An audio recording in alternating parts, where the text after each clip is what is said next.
The Digital Photography Cafe show is brought to you by Focus Pyramid, the autofocus lens calibration tool for your camera, and by ShootProof, the easy way to proof and sell your photos online. Welcome to the Digital Photography Cafe show. Join hosts Trevor Curran and Joseph Christina as they chat about the art and business of photography.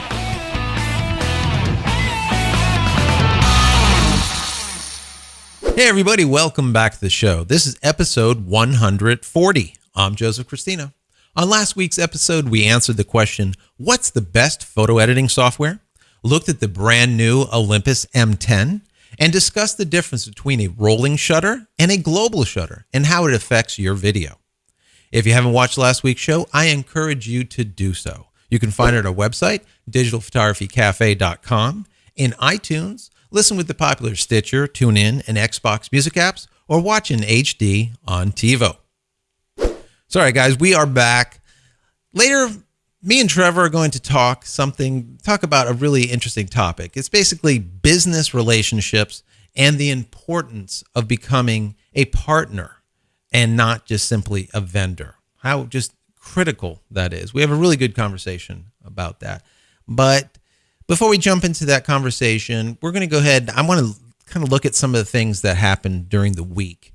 And to start out with, you know how we're really passionate about Kickstarter projects. And of course, another photographic Kickstarter project was found, and I just have to bring it to your attention. It's really, really interesting. It's called the PadCaster. And this one is the PadCaster Mini. Now, the PadCaster has been around for a while. The Mini is brand new, and that's what this Kickstarter is about. And it's really, really interesting. It's really cool. They're looking. Just think about this.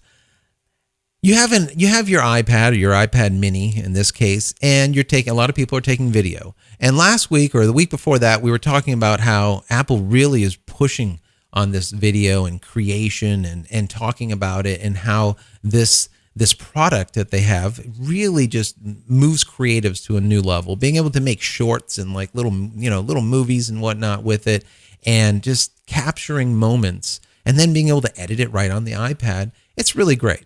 So this person, his name is Joe Apter. He's out of New York, I believe it is. He came up with this product, and it's an aluminum frame that houses the iPad originally, and now the iPad Mini.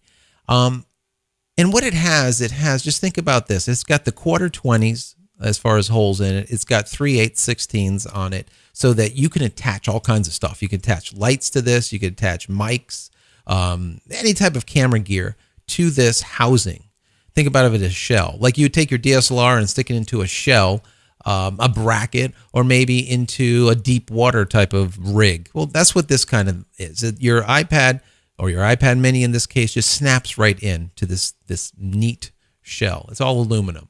So the bottom has like a nice little screw mount for mounting to a monopod or to a tripod, so you can set it up. And it just makes for a really easy way to be able to take your iPad Mini and stick it someplace and capture video without having to hold it or try to mount it somewhere or prop it up or whatnot. It's really a great concept. And I noticed I was looking at this promo video, and a lot of people have already picked up that original version that this guy created, and they're doing a lot of great stuff with it. This is just being able to house it and now be able to put all these adapters on it is amazing. One of the things that I really like about this is that it gives you the ability to strap on a lens. So the back side has a lens bracket where you can mount in a 72 millimeter or a 58 millimeter. It's a thread. You can mount in a lens right into the back. It's really cool. So you can go wide with it, or you can go telephoto and just strap on a lens. Really neat. So who would use this? I would say for me, it would be like video bloggers. It'd be journalists. I've seen some of this live streaming done with this, where they're capturing a live stream with their iPad Mini. They have like the little mic sticking out of it. They got a light brick on the other side. Really, really neat. I've also seen this thing used as a teleprompter. because you can mount it and, stick an arm rig on it. And then now all of a sudden you have this really great mount for a teleprompter that you can use an iPad or an iPad mini for. Really interesting. I like it a lot. We'll put in the show notes a link where you can go take a look at it. I think they're looking for about $15,000 is their goal to make the new version. I guess the prototype is already out there, but to actually go and create it is, whenever you're dealing with dyes, and they're expensive. And this is going to be, once again, aluminum, just like the first version. So they're looking for about $15,000. I think they have already 10 grand, so to speak, in the bank from the Kickstarter, but they have like another 20 plus days available to go. So take a look at it. If it's something that interests you, support it. We always like to look for these type of things, and it's great. I love seeing the Kickstarters that are photographic in nature, because it kind of inspires me. Because I am, quote unquote, an inventor too. I'm always creating new things and new gadgets and devices. So if it's just to help me or to help others, that's just my thing. So anyways, before we go further, there's a lot more to talk about. Let's go ahead and take a quick break to hear from one of our sponsors. As photographers, we're always trying to increase sales and profits after every event. We shoot an event and have hundreds or even thousands of images that just sit on our hard drives. Perhaps a better workflow would increase sales by getting those valuable images in front of the client. That's where ShootProof comes in. At shootproof.com, you can have an online gallery for all of your clients' proofing needs. ShootProof helps increase profits while building your brand and securing your photos without charging commission fees on sales. ShootProof galleries display your photos beautifully while helping to streamline your workflow and automate more of your business through their intuitive studio control panel. Once approved, photos can be directly fulfilled through ShootProof's various professional lab partners or fulfilled by you. All ShootProof plans have the same feature set. You simply choose the number of client photos stored, decide what products to sell, and the price. Try ShootProof today by taking advantage of their free 30-day trial offer. As a Digital Photography Cafe viewer, ShootProof is offering a 20% discount off any of their premium plans by using promo code DPC20 at checkout. ShootProof. Upload, share, sell, print. We are back. So many shows ago, I don't even know how long it's been, but we talked about alternatives to Photoshop and what a lot of people are using that is not, say, in the Adobe arena. And if you don't have a lot of money, you're looking for alternatives to Photoshop because it's not cheap. Now you have CC where you're paying the monthly. Well, you would think that's cheap. Well, you go over the course of a year and all of a sudden it's not cheap either. So what can you buy? Now, one of the products that we talked about was called Pixelmator, and that just became available, the upgrade to it. It's called Marble, and that is, about a week or so ago. So we kind of want to talk about it again. And the reason being is it's a really nice alternative to let's say, an Adobe product that you're paying a lot of money for. It's $29.99, very, very cheap. It's in the App Store. You can download it. But this new revision that they have really steps up the game a little bit. Now it does support the latest Mac Pros, number one, and the dual GPUs. And by doing so, it's allowing now for 16-bit editing, which is great, especially if you want to stay color true all the way down to the very end of your process and then go down to an 8-bit for print later on or whatever you want to do. 16-bit is where you want to be if you're editing something that you want to keep permanently. It's a great place to be. So this does allow now for the 16-bit, and by being friendly to these and using all the GPUs and all the power of the new machines, it's more fluid. It's the whole thing just processes faster. And they've added some new features like, for example, printing. So now you can print right from the app, just like Lightroom, let's say, your little app you can put into there, and now all of a sudden print, postcards and your prints and note cards and greeting cards, and do wall mount monster, gallery prints to posters, let's say, all from the app. So it looks interesting. It looks nice. I am a fan of these low cost items for editing, especially if you're, an up and coming pro, let's say, and you don't have a lot of money yet. I'm an advocate of the GIMP. I love, if you have a Unix machine, Linux, the GIMP is a great package. Really, really great, really powerful. But for $29.99, this is definitely something to look at. keep in mind, if you are an Apple person, for $50 more, you can get Aperture. Now, Aperture is a powerful program. I used Aperture for many, many years before going to Lightroom. So if you have the extra $50, you might want to look into Aperture. But if not, and you want to start out with something that's really, really good for the money, take a look at this, Pixelmator. Now, this is version 3.1, and it's called Marble. So good, bad, indifferent. It just depends on, I guess, where you are on the spectrum and what you're trying to do with it. If you're, like I said, an amateur or a pro-am, this is a good place to start. I like it a lot. So moving forward, I always like to give you guys something for free. Well, this week I found a really cool app for your smartphone called Rookie. And it's called Rookie Photo Editor. Now, we all love to just add, like, if we're just doing stuff for fun, adding little filters and all this stuff. And now that we're sharing on Instagram, we're on Google+, we're on Facebook, and all over the place, just sharing quick pics, it's kind of cool. It's neat. Well, I took a look at this. I downloaded it. It was free, and it's got some really interesting filters on there. Now, remember, this isn't pro type of filters that you're going to use, but for having fun, there is a lot. This thing comes with like over 200 filters. It does real-time filter preview. So you can actually look at the back of the camera, throw on a filter, and you know what the picture is going to look like before you take the picture. I like that a lot. It does focus and exposure, multi-touch. It does flash. You can control the flash, 6x zoom, geotagging. It's got a really cool leveler, so you can go and you hold the phone up and you're looking at the back of it, and it'll bring up a level, and you can see if it's straight. It's got a grid, so if you want to do your thirds, you could actually see the grid. It's got a self-timer. Self-timers are really great. That's cool. It's built in. You could do square shots, reverse the camera around. It's got 116 filters. It's over 200, I think, badges and little things like little stickers you can put on stuff. 200 shapes, cutouts and stuff. Just fun stuff. And it's free. I mean, free is good. Now, don't get me wrong. If you want to get all the filters, you want to get all the whistles and bells, you're going to spend probably $1.99 up to $5, I guess, when I looked at it. But for what you get for free, it does a really, really good job. I like it a lot. And I think, one of my favorite features that it has is the ability to lock in your color tone.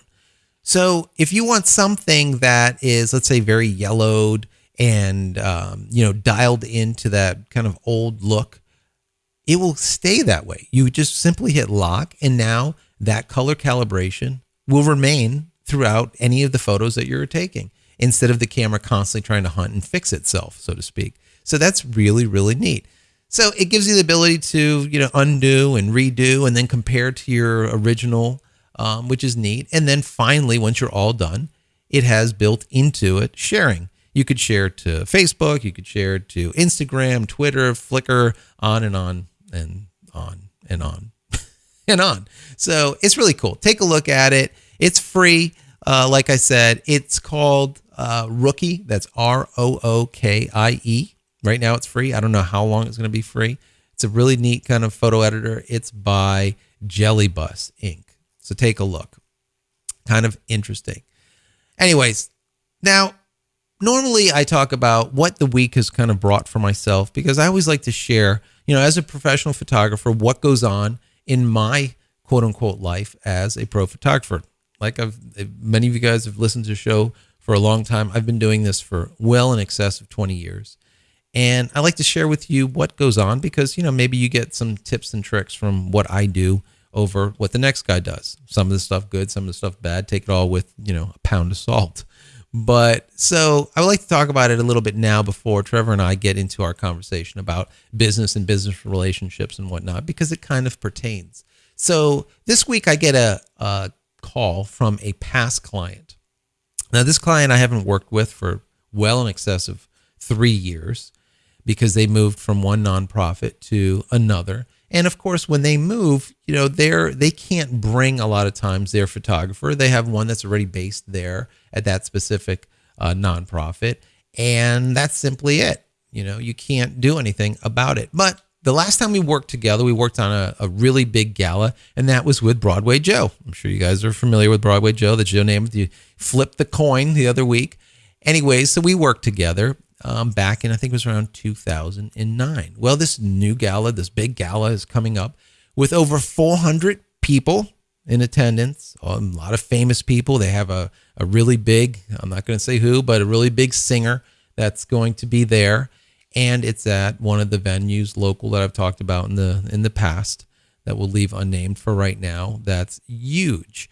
And so they had a photographer that obviously they couldn't make it or whatnot. And she's like, well, I know someone that I've used in the past that is really great, and let me call it. She called.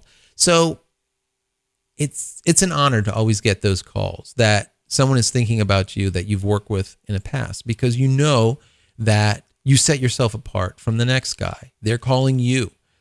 People are referring you. Someone says, hey, I have this big gala that's going on. Who do you call? You're down in South Florida. A lot of times they send them to me because they know I'm going to do it professionally, discreetly, and I'm going to honor the people that are there appropriately and kind of do it right. So anyways, I said, okay, so what do you guys, what's the normal photographer? What do you do? And she was telling me about this what I call photabilities. And I am not a fan. So if someone says, well, what is photabilities? Photabilities is basically taking photos at the location and then having a bunch of your minions print them, using, a dye sub or some type of printing device, and then putting them into frames and then handing them out to the guests. So I am not a fan of this.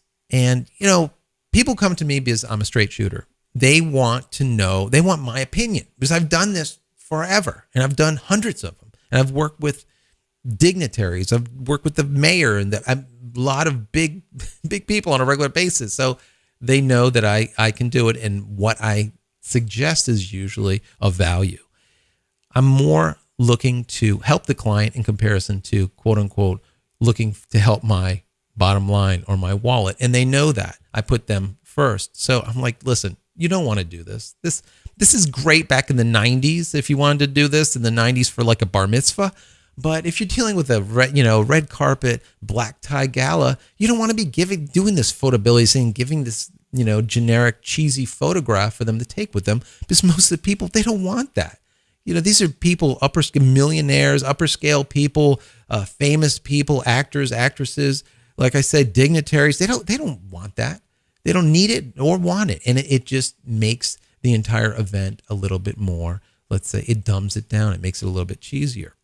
So what do? I come up with alternatives, stuff that I do. I don't like that whole step and repeat thing. So I don't do step and repeats. I don't do the bar mitzvah little photability shoots. I just don't do that. If they need that, they would have to get someone else. So I tell them what I do.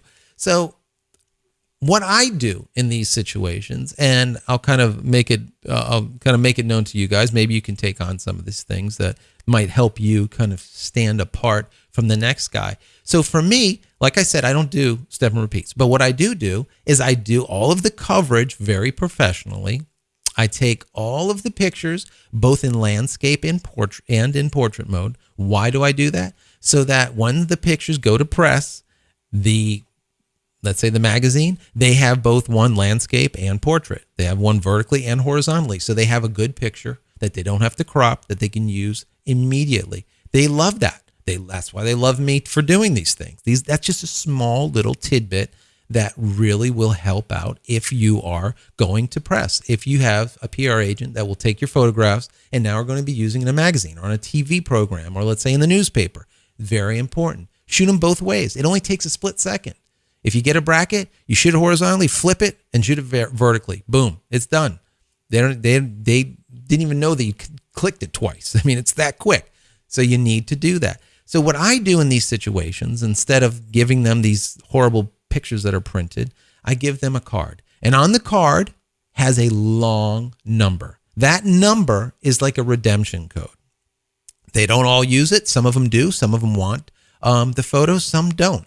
But that redemption card gives them a free photograph, let's say a 4x6, delivered right to their home or delivered right to their office. So they don't have to go look around, search around for their picture and get this thing that they're schlepping home that looks ridiculous.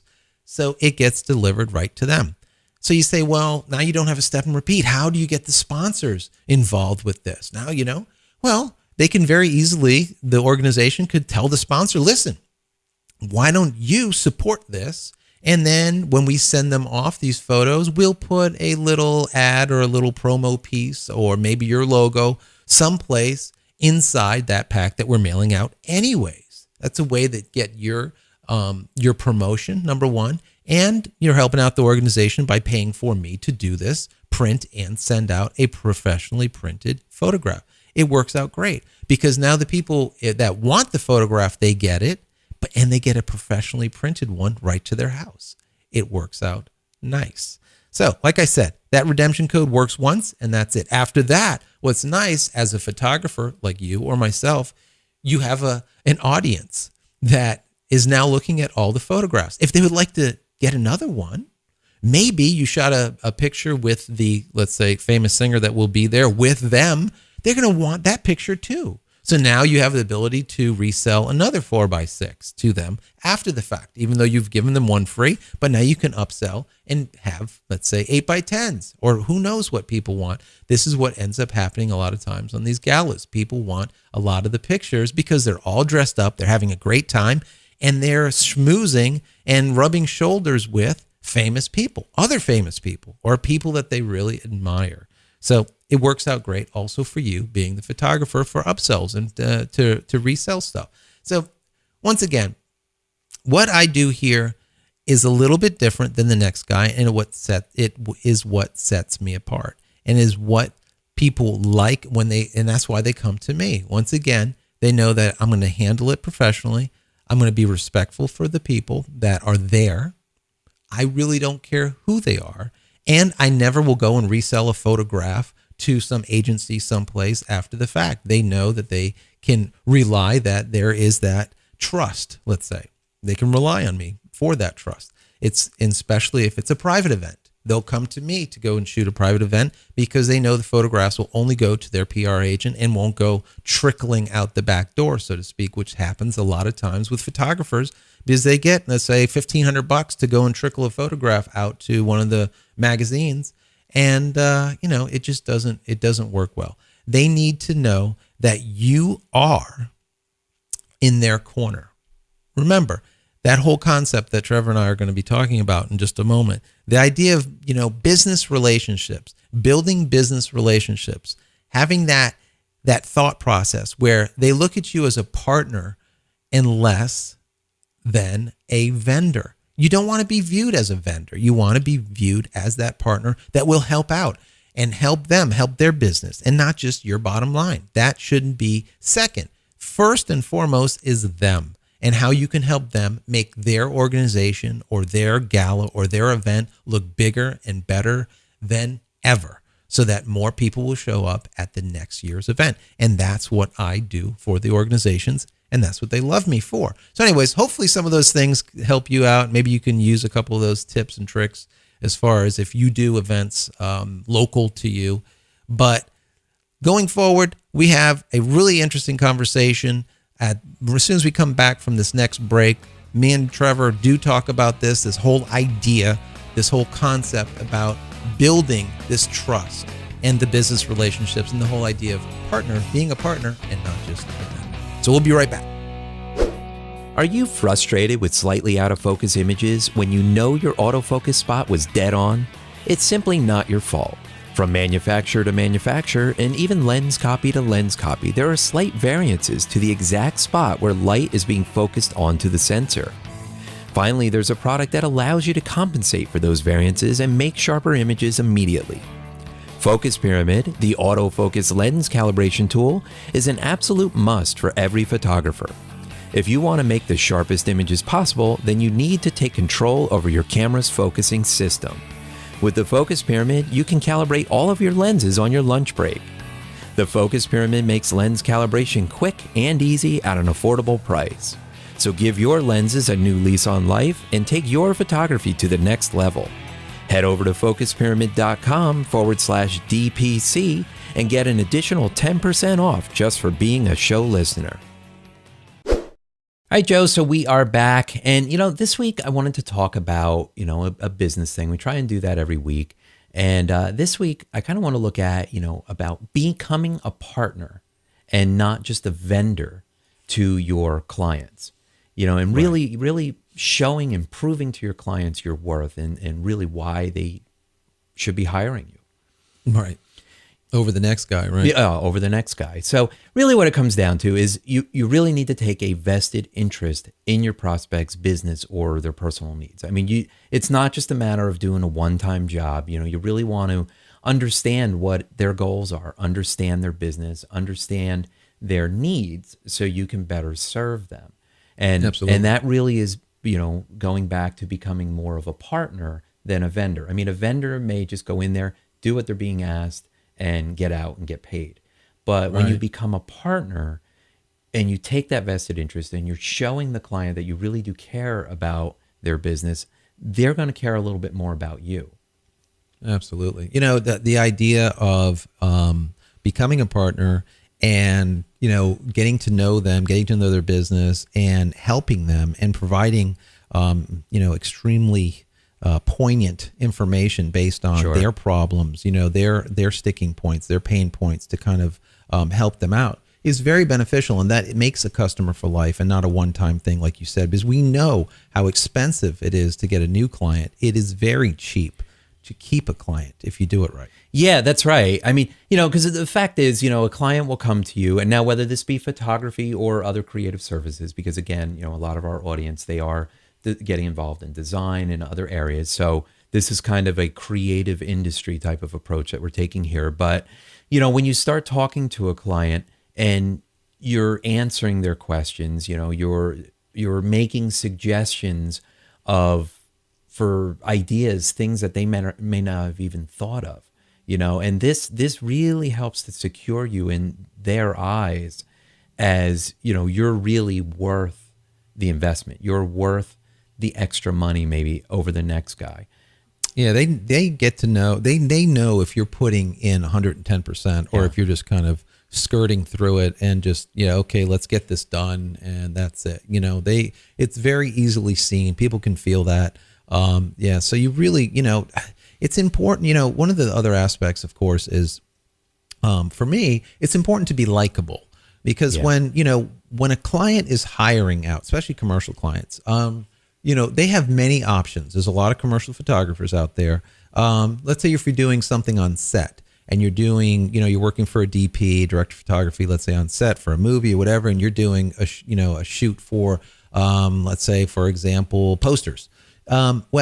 They, to be able to go in there and do these, to do the shoot, let's say it's going to be a 2 or 3 day process. Yeah. They need to know that they can work with you, but they need to know that you're, of course, capable of doing it. But one of the major factors of getting hired is likability. Yeah. They want to know that they can hang out with you for the next 3 days without, having any kind of confrontations and, that you're listening, that you're contributing and not just banging it out and just hoping for the best and just kind of getting through it.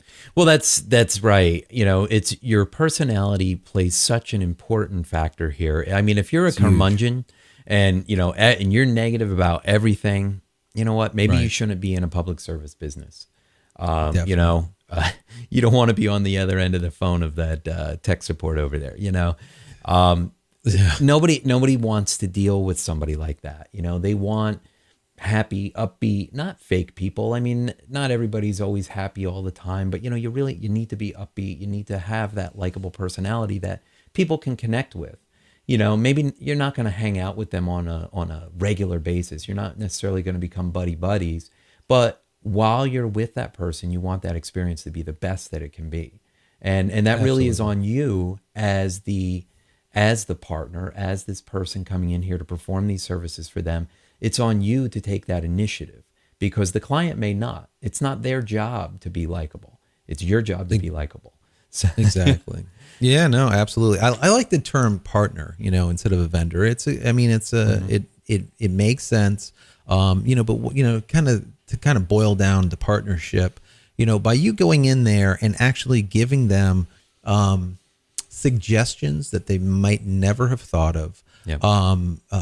Commentary on what's going on, advice. Maybe it's industry advice, something like, for example, you're out there and you do a specific task on a regular basis, and you say, you know what, maybe not. Don't use them. Go ahead and use them. I've already worked with them many, many times, Right. and you can kind of direct them. Now, all of a sudden, you're a partner. You're not only just doing your job, but you are valued much, much higher, and they'll come to you Sure. with questions. Once they come to you asking you anything that's beyond your normal quote unquote task, you're now a partner. Yeah, you're looking out for their best interests. And you know what? That really comes down to budget as well. Budget is, especially in today's times, we talk about it all the time, is so important. It's so critical to the client. Their money's tight. So you obviously, we're in business to make money. We want to be able to charge as much as we can and get paid for it. But you know what? You can't always do that. You can't charge for every little thing, and you can't keep marking things up and jacking things up and steering them in directions where you're just taking more and more money out of their wallets, because they're going to get wise, they're going to catch on, and they're really going to start getting annoyed and offended and feel that you're trying to take advantage of them. So, what I like to do is, if there's the ability for them to do some of the tasks themselves and take some of the work away from you, then that's great, because you know what's going to happen? It's going to show them that you're trying to work with them. Maybe when you explain to them the task and say, well, you know what, you could do some of this yourself. For example, like when I do websites, okay? Right. Data entry, like entering the content, entering the information from, for the about pages and the home page and all that stuff, all the text. I can certainly do that. And I can charge them by the hour to do that. But working in WordPress, the admin area is easy enough that the client really can go in there and do it themselves. So I tell them that. I say, it's not in my best interest to take every dime from you and just keep, sticking it to you. Right. If you can do some of the work yourself, that's great. You know what? Because I'm being paid very well for the work that I'm doing. And that stuff really is copy and paste and format. It's something that they can do. They can make it look decent. You're not needed for, and you don't have to spend the time doing it. Yeah, matter of fact, didn't you get some type of speaking gig or something recently, kind of, which ended up turning into a website type of project? Well, yeah, it's kind of funny, yeah, because last week, I think I mentioned I got the opportunity to speak and do a photography workshop. It's like a 45-minute. It's a nice little quick, photography for beginners type of thing.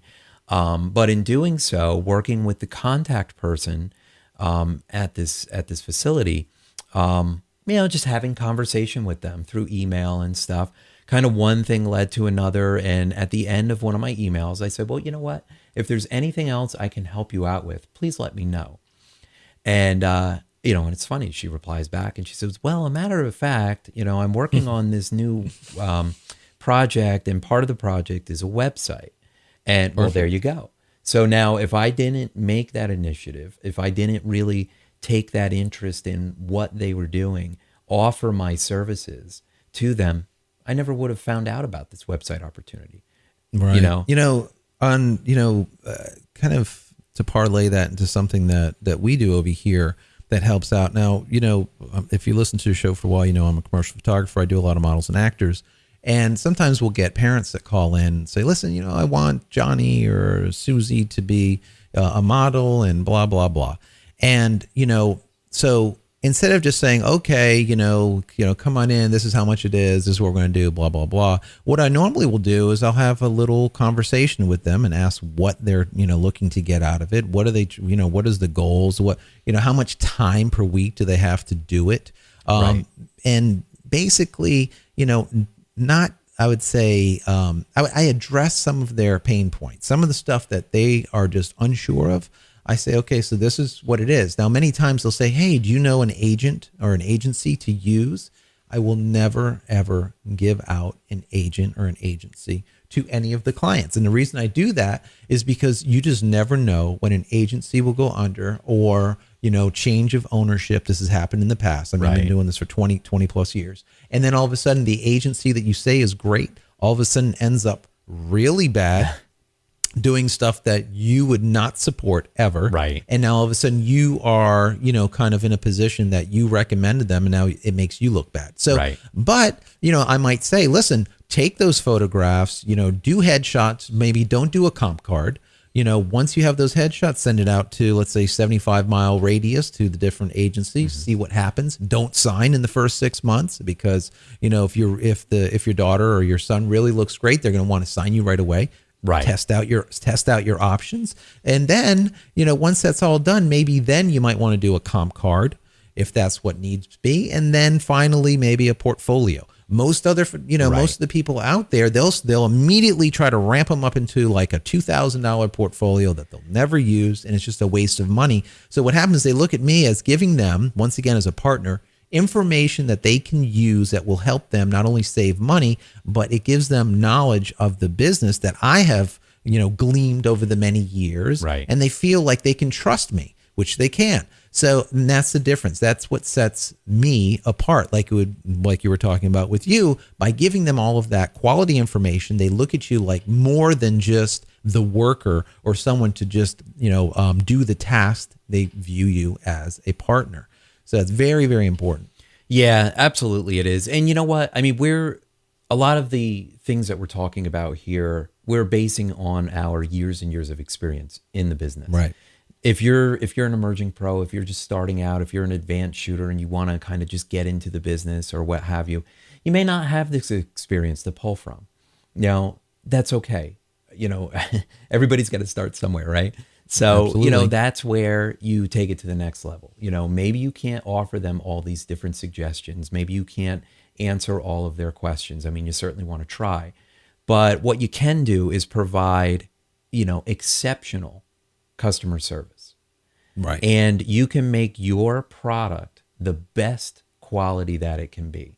You don't have to have 20 years of shooting experience to be able to make a great product, to make a great image, to give them what they need, Absolutely. So anybody can take these and apply it as you develop the experience, and you can start offering more, to your clients in the future. That's when you do it. There's no cutoff point. Like, okay, I've worked for 5 years. Now I can be more of a resource. No, I mean, you can be a resource tomorrow. If you find out a little piece of information that somebody can use that will help them on their journey, you tell them about it. You let them know about it, Share, and share some more. I mean, that's the one thing that I learned, years ago as a photographer, you would never share techniques. Yeah. You would never share your contacts. You would never share anything about it. Everything was very, very Sure, it was like a locked magician's secrets, Absolutely. And, from day one, I've always shared and always taught whenever I can, because, teaching is learning, learning's teaching, back and forth. So yeah, absolutely. And, when it comes to this, if you don't have all that experience, it's going to come into a question of price, right? So always how comes much down do you to charge? price. Always comes down to price. Don't underbid yourself. Don't undersell yourself. Take a look what your market is bearing for the work that you're doing. So let's say you're doing real estate. See what the top real estate photographers are charging, and then see their work. Can you replicate that work? Are you as good? If you're not, that's fine. You might want to charge a little bit less, because they're most likely making great work. And remember, they're not just vendors, they are partners, because they have a lot of experience. So you might want to charge a little bit less, but don't go and lowball it, because the bottom line is, you start lowballing it, you will be seen as a photographer that is just starting, number one, and not as good as the rest. You're not going to get business. That's it. That's I mean, it's like when you go out to a contractor who's going to do a house renovation. You go and you get 3 bids, and one guy comes in with, a really high price. Another guy comes in with a really low price. And then a guy comes in the middle, and you start looking at their work, and you start, oh, can you give me references? And, oh, this guy was great, blah, blah, blah. And then you start realizing like, well, maybe the cheap guy really isn't the one I want to go with. Maybe he's just starting out, or maybe he's a hack, and he knows he's a hack, and he's going to half-ass your job, and you don't want that either. So price is very important, and dialing in that price is sometimes very difficult. You have to take some time and try and really figure out what you're worth dollar-wise, what you can offer the customer, and what they're going to be willing to pay for it. Now, in the same hand, don't think that you're greater than what you really are. Many people say, well, I want to be a pro, and pros are out there charging $500 for this, so I should charge $500. You can, and you may get a job. And if you are not performing at the same level as that seasoned pro, and your work is mediocre, that's really, really bad. It's bad for you. It's going to be bad for your reputation. You're not going to get the word of mouth. The client is going to be disappointed that they didn't get what they paid for, what they thought they were paying for, and then it could turn into, well, I'm not paying you because you didn't give me what I wanted. And so, Yeah. It kind of goes all the way back to the beginning, where we say that, you need to bring in these, to bring in a client is very expensive, but to keep them is very cheap. So, that's why they need to see value in what they're getting from you, regardless of the price. And like you were saying, you have like the low ball guy, the guy in the middle, and then the guy at the top end. Yeah. What most likely happens, the guy in the middle is the guy that gets the job. That almost always usually happens. Is. That's the majority. And what people will do is they'll compare the middle guy to the top guy and see what is the difference in what they are not getting with the middle guy. Right. And the low ball guy, they won't even get a consideration because they'll look at it like, well, why is he so cheap? Exactly. That is people don't say, why are you so expensive as often as why is it so cheap? And that goes the same thing with products. When you see a product on the shelf and it's $10 and you see the same product, you look at it and it's $1, you'll pick it up immediately and you'll say, okay, so what is going on here? Is this a knockoff made in China or something? Or Right. Yeah. Right. Like, or what does this not do that the other one does? So don't undersell yourself. Do not lowball the industry. You'll get a bad name, number one. Number two, you really can make more money as long as you're on point. And don't forget, it's quality and customer service. If you don't have the experience, you need to give top quality on what the best that you can do, and your customer service has to be stellar. And that kind of semi makes up for that experience that you don't have. That's right. And you really want people to be talking to you down the road, saying to you, "Oh my God, you've helped me so much. Every time I call with a question, you've been able to answer it for me. You don't have to go and, oh, I'll get back to you on that, and I get that a lot from my clients as well. And that's so important in this relationship building, because business is all relationships. And they say, oh, it's business, it's nothing personal. Business is personal, personal is business. Everything is so mixed, especially nowadays. And you need to be a real person. You need to be authentic. You need to be transparent. And you need to serve in their best interests. All right, guys, I hope you enjoyed that conversation with Trevor and myself, but we need to get out of here. If you'd like to get directly in contact with myself or Trevor, you can do so through Twitter. And that's at Trevor Current or at Joseph Christina. You can get the show notes from this episode by visiting digitalphotographycafe.com/140. And don't forget to send your questions and comments to comments@digitalphotographycafe.com or simply call 440-345-6707. Once again, that's 440-345-6707. And we will see you next week. You've been watching the Digital Photography Cafe show with Trevor Current and Joseph Christina. Be sure to subscribe to the show for free in iTunes or through RSS. You can also listen on Stitcher and TuneIn Radio and watch in HD on TiVo. Visit digitalphotographycafe.com for show notes and to connect with your hosts.